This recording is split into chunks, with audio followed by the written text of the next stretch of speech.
disruptive. America that I fought. Weird thing to happen. Hello, one and all. Welcome to this edition of Kitz Corner. So I want to show this because this is an interesting message.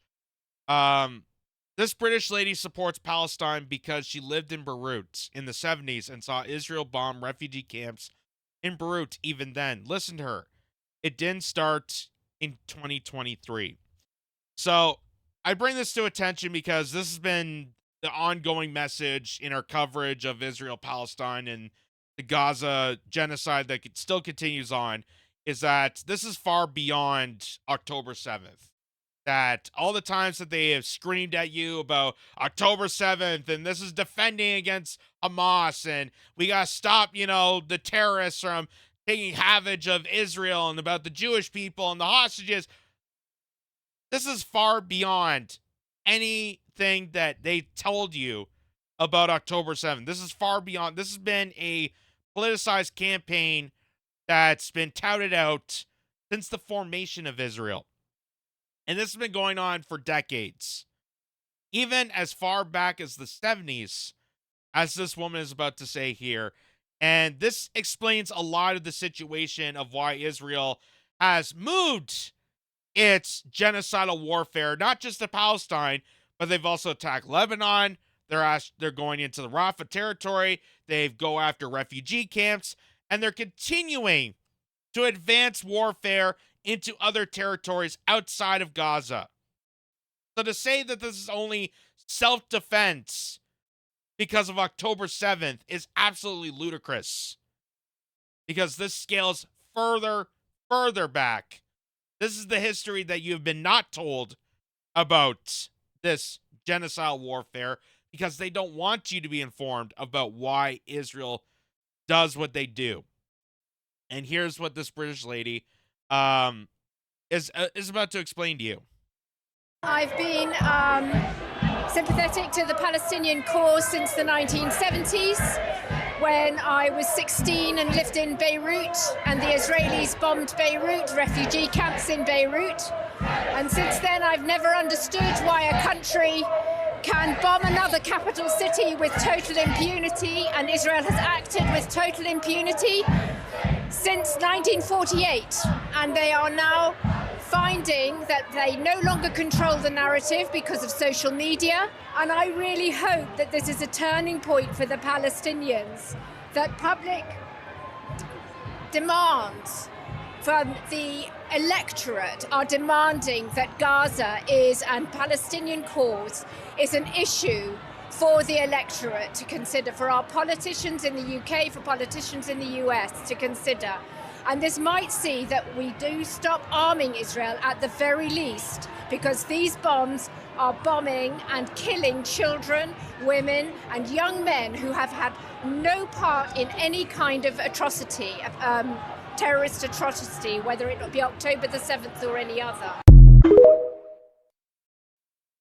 So that's a perspective you'll not hear on any mainstream platform that's brought to you by a multi-million, almost billion-dollar international lobby firm that buys out the media to ignore people like her, to ignore Jewish voices, which I would state that's anti-Semitism right there, that an AIPAC lobbyist is doing to silence out Jewish voices that are calling out the genocide, because it's not about Jews. It's not about Judaism. It's about the Zionist cult being cultivized, politicized as this movement to save the quote-unquote Jewish people, meaning the Zionists that have cultivated Judaism, so they have a scapegoat for this, and advance warfare on innocent civilians so that they could target other territories, expand and militarize their imperial forces, and get away with all this. And that's why you're not going to hear someone who's lived in countries where they know and experienced the many horrific war crimes that Israel has done to their country, and is willing to call it out, and they see out in the open how horrific this is, not just on 2023 terms, but just in general, Because this has been going on for decades, that people, I think, finally are waking up to this. As she said, it's mostly because of social media being shared around these videos and sharing around like live coverage of the bombing and the horrendous militarized campaign to slaughter civilians in Palestine. And this is stuff you're not going to hear in mainstream media. They don't want to provide these contexts to you.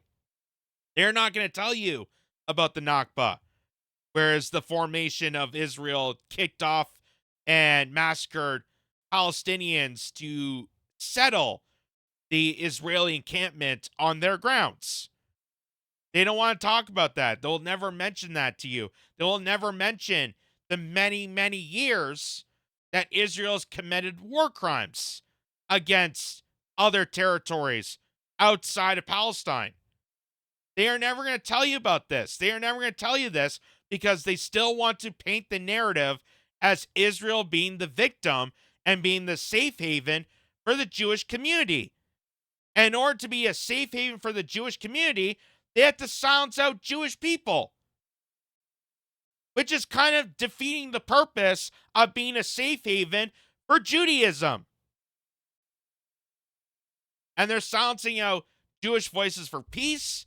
They're silencing out Holocaust victims and survivors that are calling this out because they know that what they lived through doesn't want to apply to other people. They don't want to pass the torch on to an innocent child in Palestine to be genocidally wiped out. They know how horrific this is. They know how Zionism is basically a mixed formation of fascism and this kind of theocracy that's taken over Israel. And they know that they've been lied to about all this. The fact that Zionism has decimated and dominated over Judaism to be a scapegoat, they know it's a fabricated lie. It's all politicized so that they can get away with it. So that anyone that critiques Zionism or the state of Israel is deemed anti-Semitic. And this has been going on for decades. So someone else also brought up this little thing here. And it says, Israel probably has the longest ongoing record of killing children in human history. So this is a news report from 1990. In the early 90s, they reported on the horrific war crimes that Israel was committing. And maybe this was before AIPAC really swarmed in and cultivized the corporate media sphere, that maybe this is the last bit of journalism that they've actually criticized and critiqued the state of Israel. I don't know. But it's fascinating that this news report, again, is another fact that they don't mention in any of the context discussing Israel-Palestine. They always want to refer to October 7th, self-defense, hostages, saving the Jewish people. We don't want to create a Jewish genocide, so that's why we got to create a genocide and wipe out brown people. Because it's God's chosen way. We're the God's chosen people. Where have we heard that before? Do we think 1940s Germany, that, those people that slaughtered you, are you just now reverbing what they said to you to use to words against Palestinians? No. It's just, we're not allowed to mention that because that's anti-Semitic. But listen to this news report here. Army of killing more than 150 Palestinian children and wounding many thousands more with bullets, beatings and tear gas. Israeli military leaders reject the attack and say the Palestine Liberation Organization are manipulating the children in their campaign to win control of the occupied territories. This from Anne Carroll in London. The Intifada, or uprising, began in the Gaza Strip, officially on December the 9th, 1987, but there'd been other outbursts before then. Some in the occupied territories say that 2.5 years on, the Intifada has become part of everyday life for Palestinians and Israelis alike. Today's report, researched over 2 years, gives some idea of the toll. Concentrating on Palestinian children, it claims 159 have died as a result of Israeli army action. Half, it says, were shot. Others died from the effects of tear gas or beatings. It also estimates up to 63,000 have been injured.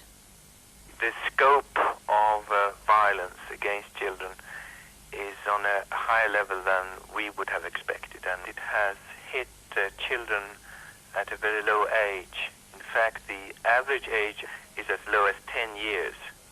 But the Israeli army rejects the charges. It says not one child has been killed by tear gas, and it says the suggestion that we intentionally attack children is obscene.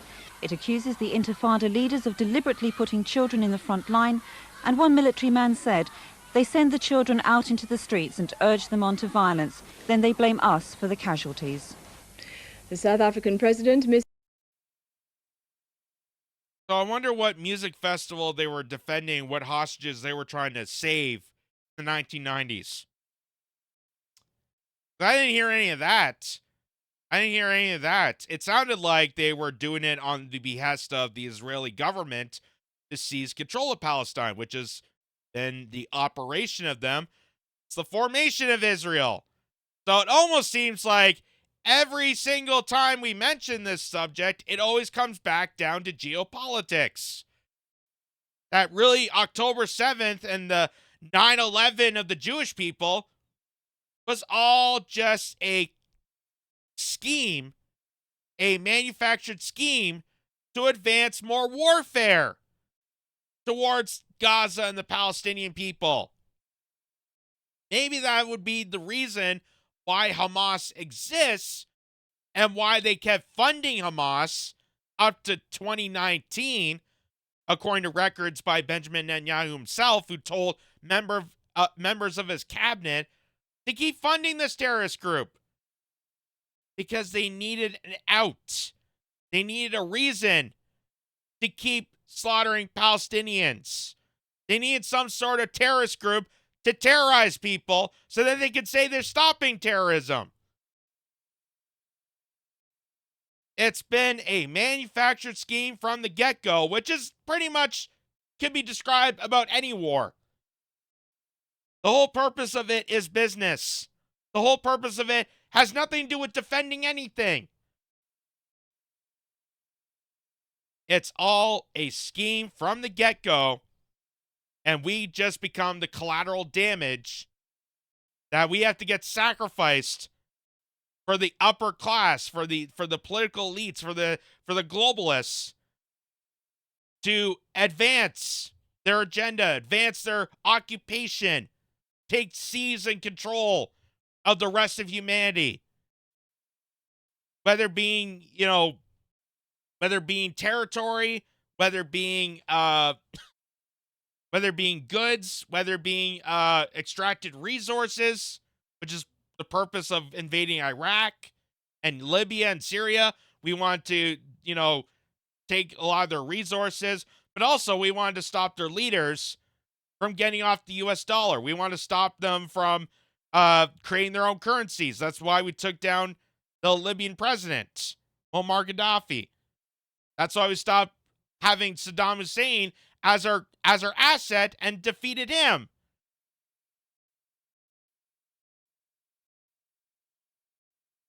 And now you're witnessing 1990s news coverage of Israel, even at that point, creating genocidal warfare on Palestinians. So, anyone that still tells you, oh, it's about October 7th and we're defend the hostages. Just ask them, how many years have Palestinians took hostage of Israelis to the point that since the 90s, since the 70s, since 1948, that they have continuously went after them and killed and mass slaughtered them, doing genocidal warfare on innocent civilians. How can you tell me that's defending something when they've been doing it for decades? It's not just one event. It's not just Hamas. This is all part of some political scheme that the globalist warmongers have cultivated and used us to attack each other. Because if you look at right now, most Israelis, citizens, want this war to end. Most Palestinians want this war to end. Many people in the United States want this war to end. Most people in Canada want this war to end. Many people around the world want this war to end. But who doesn't want the war to end? The people that are on mainstream media, the politicians, the contractors, the bankers, all the people that make money off of this. And they're using the Jewish faith as their deflect from any criticism, which is the most anti-Semitic you could actually get in regards to this. That you're trying to hide how villainous and evil you are, how the Zionist cult is a devilish, insane, psychotic measure, and hiding that behind Judaism when it's not even part of it. You're conflating the two so you can hide away from your war crimes. That is the most anti-Semitic you can go, and no one's ever going to call that out. Because no one has really the guts. Because we've been taken over and taken hostage by this, basically a blackmailing settlement that the only thing they have surviving for them is an overused military force that we paid for, the Iron Superdome that somehow a bunch of terrorists and hand gliders and F-150s got through. No one ever questions that. And also the fact that Mossad is one of the greatest influential surveillance agencies in the world. And the fact they had data and tracers and trackers on other individuals in other different nations is dangerous. And they're using that to weaponize us to allow this warfare to continue on. That if anyone critiques what's happening in Israel, all they have to do is get a Mossad agent to spy on you and rat you out. That's all they have is blackmail and militarized power. Other than that, they got nothing. And they're wiping out entire civilizations in the process of defending themselves in this horrific carnage that no innocent person should have to suffer with.